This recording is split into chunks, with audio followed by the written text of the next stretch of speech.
Episode 5 के starting में चलते हैं, जहाँ पर जे क्योंग के आदमी जुन ह्योन को पकड़ लेते हैं। जे क्योंग इससे बात करती है और कहती है कि मुझे पता है कि तुम कौन हो, तुम सैंग जी के सिपाही हो। सिर्फ सैंग जी को पता है कि यहाँ का कोड क्या है, उसने बताया होगा। तुम्हारे पास महंगी वाली घड़ी भी है और इसके लिए सैंग जी ने पेमेंट किया होगा। जुन ह्योन स्टोरी बनाता है और कहता है कि तुम्हारे डैड ने मेरा एक्सीडेंट कर दिया था, मेरी लोहे जैसी टांगों को तोड़ दिया, इसलिए मैं देखना चाहता था कि ऐसी कौन सी गाड़ी है जिसने मेरे साथ ये सब किया, लेकिन वो गाड़ी मुझको नहीं मिली। बाद में वॉच को तोड़ देता है। जे क्योंग कहती है कि क्या सच में यही बात है? वो भी हाँ भरता है। जे क्योंग बाहर आती है, अपने सेक्रेटरी से बात करती है और कहती है कि इस पर नजर रखना। कुछ ही टाइम के बाद यहाँ पर सैंग जे आता है, जुन ह्योन को पकड़ता है, मास्टर की को लेता है और कहता है कि ये तुम्हारे पास क्या कर रही है, ये तो यांग हो की लॉकर में थी ना। जुन ह्योन कहता है कि हाँ, मैंने लॉकर ओपन कर ली थी, यांग हो की छड़ी से मैंने उसे हॉस्पिटल से चुरा लिया था। सैंग जे चिल्लाता है और कहता है कि क्या तुमने चेयरमैन को ब्लैकमेल किया था? लेकिन जुन ह्योन कहता है कि ऐसी कोई बात नहीं, क्या तुम मुझे नहीं पहचानते हो? लेकिन जुन ह्योन कहता है कि ऐसी कोई बात नहीं है। बाद में कई बातों को लेकर इसको बताता है जो कि इसी के बारे में होती है कि तुम कहाँ से है, तुम्हारी मॉम के साथ क्या हुआ था, हम दोनों ने साथ में क्या क्या किया था। सैंग जे इसे कहता है कि क्या तुमने मेरा बैकग्राउंड चेक किया था? जुन ह्योन कहता है कि क्या तुम अभी भी नहीं समझ पा रहे हो कि मैं कौन हूँ? फिर इसको बताता है कि मैं योंग हो हूँ, मेरी और जुन ह्योन की सोल स्वैप हो गई थी। लेकिन ये इसकी बात पर भरोसा नहीं करता। शाम को जुन ह्योन अपने घर पर जा रहा था, लेकिन देखता है कि ये गाड़ी मुझे फॉलो कर रही है। फिर इसे अपने होटल के बजाय अपार्टमेंट में जाना पड़ता है। पहली बार फ्लोर पर सोता है। नर्स इसके पास कॉल करती है और कहती है कि तुम्हारी दादी तुम्हारे बारे में बात कर रही है, वो तुमसे मिलना चाहती है। जुन ह्योन कहता है कि ठीक है, मैं उससे मिलने के लिए आऊंगा। अगले सीन में बियोंग मो को देखते जो कि योनसे के साथ होता है। योनसे इसे बताती है कि जयसंग की वजह से हमारा क्या क्या लॉस हो गया, 500 मिलियन हमने गंवा दिए, पोर्ट प्रोजेक्ट हमारे हाथ से चला गया, क्या हम सच में ये सब बिलीव कर सकते हैं?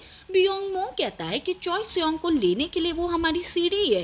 बाद में जयसंग भी आता है, तीनों साथ में खाना खाते हैं। बियोंग मो पोर्ट के बारे में बात करता है और बताता है कि वो पोर्ट प्रोजेक्ट तुम्हारी बहन ले गई, वो ये सब पहले से प्लानिंग करती है, क्या तुम उसको हरा पाओगे?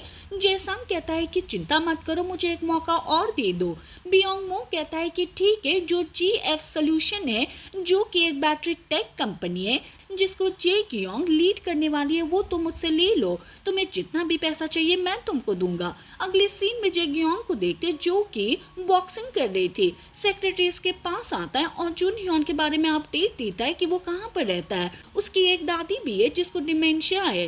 जे क्योंग कहती है ठीक है, GF सोल्यूशन के बारे में क्या? सेक्रेटरी बताता है कि वो कंपनी जल्दी बैंकरप्ट होने वाली है। जे क्योंग कहती है कि ठीक है, मैं बैंक के प्रेसिडेंट से बात करना चाहती हूँ ताकि उनके लोन को रुकवा सकूं। हालांकि हम देखते हैं कि पास में बैंक ग्योल होती है जो कि इनकी बातें सुन लेती है। जुन ह्योन के पास मैसेज करती है, बताती है कि जे क्योंग क्या करने वाली है, लेकिन जुन ह्योन अपने आप से कहता है कि वो ऐसा कभी नहीं कर सकती। तभी साइड में देखता है कि यहाँ पर एक आदमी मुझे देख रहा है, यानी कि जे क्योंग ने ऐसा करने के लिए कहा होगा। बोंगी के पास कॉल करता है और कहता है कि जो मैंने करने के लिए कहा था क्या तुमने किया?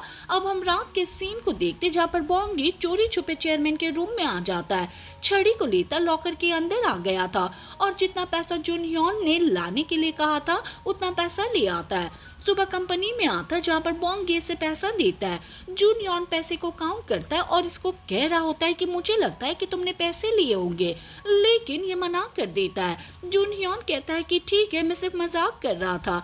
इसे इसके काम को लेकर पैसा भी देता है। हालांकि बोंगे चेयरमैन के बारे में बात करने लगता है कि वो कैसा इंसान है, उसका फेस कैसा है, लेकिन ये सब सुनने के बाद जुन ह्योन बहुत ही गुस्से में आ जाता है और पैसा वापस ले लेता है। बोंगे कहता है कि क्या मैं तुम्हारे साथ चलूं, लेकिन जुन ह्योन कहता है कि रहने दो, बैंक ग्योल पहले से ही मेरे साइड में है। इसके जाने के बाद बोंगे अपने आप से कहता है कि हर काम में बैंक ग्योल को अपनी साइड क्यों कर लेता है, क्या उसको लाइक करता है? अगले सीन में जे क्योंग को देखते जो कि बैंक के कई प्रेसिडेंट से मिलती है। जो GF सोल्यूशन का फंड होता है उसको रुकवा देती है। सीढ़ियों में चलते जहाँ पर बैंक ग्योल जुन ह्योन से बात करती करती है, बताती है कि जे ग्योंग क्या कर सकती है, उनके फंड को रुकवा देगी, बाद में जीएफ सॉल्यूशन के पास आएगी और वो कंपनी खुद खरीद लेगी। दूसरी ओर जे संग को देखते जो अपने आदमी से बात करता है और कहता है कि जीएफ सॉल्यूशन हम ही खरीद लेंगे, चाहे इसमें कितना भी पैसा लगे, हम 100 मिलियन से स्टार्ट कर देंगे। अगले सीन में जुनह्योन और बैंगयोल को देखते जो कि गाड़ी में पैसा रख देता है। जुनह्योन बैंगयोल से कहता है कि तुम अमीर हो लेकिन ऐसे कपड़े क्यों पहनती हो। बोंगी अपने ऑफिस में होता है, यहाँ पर ऐसे बिहेव करता है कि बैंगयोल और जुनह्योन यहीं पर है और मैं उनको डांट रहा हूँ। बाहर एम्प्लॉय भी होते जो कि ये सब देख रहे थे। बोंगी बाहर आता है और इनको बताता है कि आजकल ये दोनों सही काम नहीं करते। तभी यहाँ पर सैंग जे भी आता है और बोंगी से कहता है कि जुनह्योन कहाँ पर है। बोंगी कुछ नहीं कहता। सैंग जे जुनह्योन की सीट पर आता है, पीठ पर एक राइटिंग होती है और इसको फाड़ लेता है। बैंगयोल को देखते जो कि अपने घर पर आ जाती है। जुनह्योन कहता है कि मैं भी साथ में आऊँगा, मुझे वॉशरूम का यूज़ करना है। अभी घर के अंदर आ जाता है, देखता है कि दोनों बच्चे कैसे मेरी वाइफ को तंग कर रहे हैं खाने को लेकर। जैसे ही बच्चे बाहर घूमने के लिए आते, जुनह्योन इनके सामने आ जाता है और कहता है कि चेयरमैन की सोल अब भी तुम्हारे साथ ही है, वो सब कुछ देख रहे हैं। बाद में इनको बताता है कि चेयरमैन ने पहले तुम्हें क्या क्या बातें कही थी और तुमने कौन कौन सी गलतियां की थी। इनको भरोसा हो जाता है कि आदमी सच कह रहा है। जुनह्योन इनसे कहता है कि अगर तुमने अगली बार सियोनी को तंग किया तो देख लेना, चेयरमैन तुमको नहीं छोड़ेगा। दोनों बच्चे भागकर सियोनी के पास आते हैं और कहते हैं कि खाना अच्छा था, इसके लिए थैंक यू। सैंग जे को देखते जो कि चेयरमैन के लेटर के साथ है। जुनह्योन की राइटिंग मैच करता और ये मैच भी हो जाती है। इसे भरोसा हो जाता है कि वो सच में योंग हो है। बैंगयोल कपड़े चेंज करके बाहर आती है। जुनह्योन इसको देखता है और कहता है कि तुमने क्या पहना हुआ है, क्या तुम्हें थोड़ी भी शर्म नहीं आती। बैंगयोल नीचे गिरने जा रही थी लेकिन जुनह्योन इसको अपनी बाहों में ले लेता है। एक दूसरे को देख रहे थे लेकिन बाद में इसको दूर धकेलता है और कहता है कि तुम्हें क्या हो गया है, चलो काम पर चलते, आज मैं तुम्हारा सेक्रेटरी बनूंगा। बोंगी ने जुनह्योन के पास पहले ही कॉल कर दिया था कि सैंग जे यहाँ पर आया था और उसने क्या किया था। अब जुनह्योन सैंग जे के पास मैसेज करता और कहता है कि चलो उसी जगह पर मिलेंगे जिसके बारे में सिर्फ हम दोनों जानते हैं। बैंगयोल को बताता है कि काम होने के बाद मैं किसी से मिलने के लिए जाने वाला हूँ, ये बहुत ही अर्जेंट है। बैंगयोल को लगता है कि शायद उसकी कोई गर्लफ्रेंड होनी चाहिए। जीएफ सॉल्यूशन के ओनर से मिलते जिसका नाम किम होता है। बैंक के प्रेसिडेंट से बात करता है और कहता है कि आप फंड को ऐसे नहीं रोक सकते, मेरी कंपनी बैंकरप्ट हो सकती है, लेकिन इसकी कोई बात नहीं सुनता। सभी वर्कर काम छोड़कर चले गए थे। पहले इससे मिलने के लिए जे ग्योंग आती हैं, पैसे ऑफर करती है जो कि 100 मिलियन वॉन होता है। मैं आपकी कंपनी खरीदना चाहती हूँ लेकिन ये मना कर देता है। अगले सीन में जे संग इससे मिलने के लिए आता है, बताता है कि मेरी बहन ने ही तुम्हारे फंड को रुकवा दिया है, मैं तुम्हारी कंपनी को खरीद लूंगा, लेकिन ये इसको भी भगा देता है। बाहर गाड़ी में जुनह्योन बैठा हुआ था जो कि जे संग को जाते हुए देख रहा था। बोंगी के पास कॉल करता है और कहता है कि मैंने जांच की है, जे संग के पास कम से कम 100 मिलियन वॉन पैसा होना चाहिए, उसने इतने पैसे की ऑफर की होगी कंपनी को लेने के लिए। जुनह्योन कहता है कि ठीक है, फिर हमारे पास इससे ज्यादा पैसा होना चाहिए। जुनह्योन किम के पास आता है और कहता है कि हमारी एक इन्वेस्टर कंपनी है, मेरी बॉस तुमसे बात करना चाहती है, वो तुम्हारी कंपनी में इन्वेस्ट करेगी, चलो उससे मिलने के लिए चलते। अगले सीन में देखते हैं कि इसको बैंगयोल के पास लेकर आता है। बैंगयोल पैसे दिखाती है और कहती है कि 300 मिलियन वॉन है, मैं आपकी कंपनी में इन्वेस्ट करूंगी, लेकिन किम कहता है कि हमारी कंपनी पहले से बैंकरप्ट होने वाली है। जेह्योन कहता है कि ऐसा कुछ नहीं होने वाला, मुझे भरोसा है कि जे ग्योंग तुम्हारी कंपनी 300 मिलियन वॉन में खरीद लेगी, सिर्फ मैं जो कह रहा हूँ वैसे ही करते रहो और हमको धोखा मत देना और ऐसे बिहेव करना कि मानो तुम्हारी कंपनी में काम चल रहा है और तुम बैंकरप्ट नहीं हुए हो। बाद में चला गया था। दूसरी ओर हम सैंग जे को देखते जो कि रेस्टोरेंट के बाहर बारिश में उसका वेट कर रहा होता है। जेह्योन यहाँ पर आ जाता है, इसको देखता है। सैंग जे इसके पाँव में गिर जाता है और कहता है कि मुझे माफ कर देना, आप इतनी देर से ये सब काम अकेले कर रहे हो, मैं आपकी हेल्प नहीं कर पाया। कंपनी का एक आदमी यहाँ पर आता है, देखता है कि कैसे सैंग जे इसके सामने घुटने टेक कर बैठा हुआ है, लेकिन बाद में सैंग जे ऐसे बिहेव करता है कि मानो मैं कुछ और ही कर रहा हूँ। अब दोनों रेस्टोरेंट के अंदर आते हैं और साथ में खाना खाते हैं। जुनह्योन बताता है कि मेरी क्या प्लानिंग है, मैं चॉय सियोंग को प्रोटेक्ट करना चाहता हूँ। सैंग जे कहता है कि ठीक है, इसलिए शायद आपने मुझे एक्टिंग चेयरमैन बनाया होगा, तुम मुझे जो भी करने के लिए कहोगे मैं वही करूंगा। जुनह्योन कहता है कि ठीक है, पहले मुझे ऑफिस में ले चलो। दूसरी ओर जेग्योंग को देखते जो अपने घर से बाहर बाहर आती है। सेक्रेटरी सू बता रहा होता है कि किम हमारा फोन नहीं उठा रहा है। ये बहुत ही अपसेट हो जाती है। बैंग्योल इसके पास आती है, गुड मॉर्निंग करती है और कहती है कि क्या हुआ, लेकिन ये कुछ नहीं कहती। अगले सीन में कंपनी में आती है, लेकिन देखती है कि यहाँ पर किम जेसंग के साथ खाना खा रहा था और इनके बीच पहले डील हो चुकी है।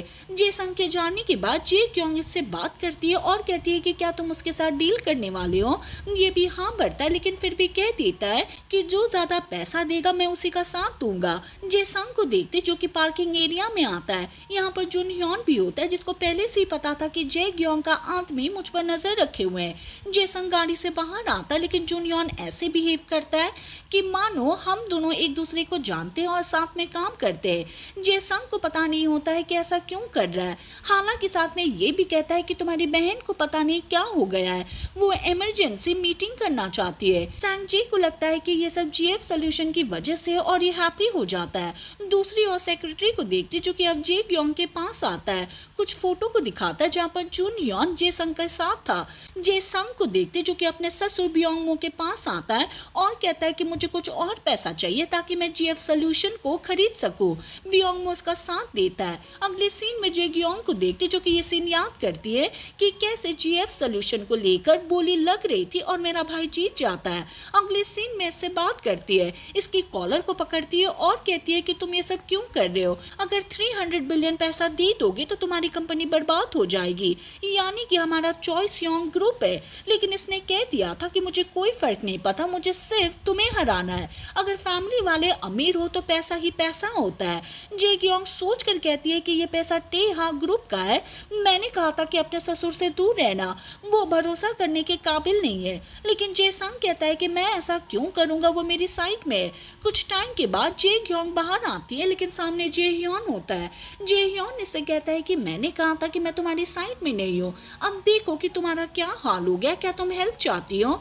जे क्योंग कहती है कि तुम कुछ नहीं कर सकते, लेकिन जुन ह्योन कहता है कि मैं कुछ भी कर सकता हूँ। जे क्योंग इसे हेल्प करने के लिए कहती है, लेकिन जुन ह्योन कहता है कि पहले सॉरी कहो, तुमने मेरे साथ वो सब किया, एक आदमी मेरे पीछे लगा दिया ताकि मुझ पर नजर रख सको। जे क्योंग इसे सॉरी कह देती है। बैंग्योल पास में ही होती है जो कि ये सब देखती है और कहती है कि पहली बार जे क्योंग पीछे हट गई है। जुन ह्योन जे क्योंग से कहता है कि ठीक है, तुम्हारे पास 300 मिलियन पैसा होगा, चलो अब जीएफ सॉल्यूशन को खरीदते हैं। अगले सीन में देखते हैं जहाँ पर जे संग किम से बात करने के लिए आता है, लेकिन देखता है कि वो यहाँ पर नहीं होता। हम देखते हैं कि किम जे क्योंग के साथ होता है। जुन ह्योन ने पहले ही डील करवा दी थी, लेकिन जैसे जे क्योंग कॉन्ट्रैक्ट को पढ़ते देखते हैं कि इसमें 30% की इक्विटी होती है जो कि किम को जीएफ सोल्यूशन से मिलेगी। जे क्योंग कहती है कि मैं ऐसा नहीं कर सकती, इसके बारे में पहले बात ही नहीं हुई थी। लेकिन जुन ह्योन कहता है कि इन सब के बारे में जेसंग पहले से जानता है और वो इसे खरीदना भी चाहता है। जे क्योंग अपने आप से कहते हैं कि मुझे सिर्फ जीएफ सोल्यूशन चाहिए, 30% का पैसा मैं बाद में दे सकती हूँ, फिर कॉन्ट्रैक्ट पर साइन कर देती है। किम बहुत ही हैप्पी हो जाता है, बाहर आता है। जुन ह्योन को थैंक यू कहता है कि मैं 30% की इक्विटी किसको दूं। जुन ह्योन कहता है कि स्माइल इन्वेस्टमेंट में इन्वेस्ट कर दो। अंदर आता और जे क्योंग से बात करता है। जे क्योंग कहती है कि मुझे नहीं पता था कि तुम ये सब कर सकते हो, इन सब के लिए थैंक यू, तुम मुझे चेयरमैन बना दो और मैं तुम्हें चॉइस योंग केमिकल दे दूंगी। जुन ह्योन कहता है कि ठीक है, मैं इसके बारे में सोचूंगा। जे क्योंग कहती है कि अपने काम के बदले तुम्हें क्या चाहिए। जुन ह्योन कहता है कि तुम्हारे पास जो ट्रेडिंग शेयर है मुझे उनका 1% चाहिए। ये इसकी बात मान लेती है। जुन ह्योन जाने लगता है, ये इससे पूछती है कि तुम कहाँ पर जा रहे हो, पार्टी अभी स्टार्ट हुई है। लेकिन जुन ह्योन कहता है कि मैं ऑक्शन पर जाना चाहता हूँ। दूसरी ओर जे संग को देखते जो अपनी वाइफ के साथ होता है, बहुत ही दुखी था क्योंकि मेरी बहन ने मेरे साथ ये सब कर दिया। लेकिन बाद में सोचता है और कहता है कि मेरी बहन की वीकनेस है, उसने मेरे डैड को मारने का ट्राई किया था। जे क्योंग चेयरमैन के ऑफिस में होती है, तभी सांग जे आता है। जे क्योंग इसको कहती है कि ये सब जल्दी मेरा हो जाएगा, तुम देखते जाओ कि मैं क्या क्या करती हूँ। हालांकि चेयरमैन बनने के बाद मैं खुद नहीं जानती कि मैं तुम्हें कहाँ पर भेजूंगी। दूसरी ओर देखते जहाँ पर बोंगी, बैंग्योल और जुन ह्योन फ्लाइट के अंदर होते हैं, घूमने के लिए जा रहे थे। जे क्योंग जुन ह्योन के पास कॉल करती है और कहती है कि तुम ऑक्शन पर गए हुए हो, जब वापस आओगे तो मैं चेयरमैन बन जाऊंगी। जुन ह्योन कहता है ठीक है, मैं भी तुम्हारे लिए सरप्राइज लेकर आऊंगा। बैंग्योल की ओर देखता है और आंख मारता है और इसी के साथ ये एपिसोड खत्म हो जाता है। हम मिलेंगे नेक्स्ट वीडियो के साथ। Thank you for watching.